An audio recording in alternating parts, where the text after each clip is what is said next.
Hey everyone, welcome back to the channel. Adding a solid line right beneath your header is a fantastic way to give your documents a clean, professional look.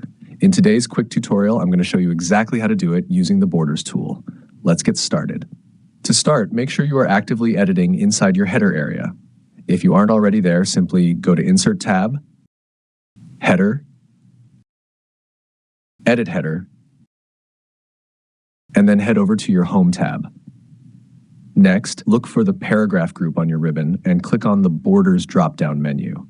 From here, go all the way to the bottom and select Borders and Shading. A new window will pop up. Under the Style list, pick a solid line.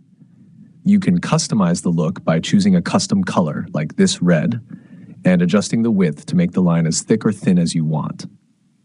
Once you have your style set, look over at the preview section on the right. Click the bottom border option so the line appears right underneath your text layout.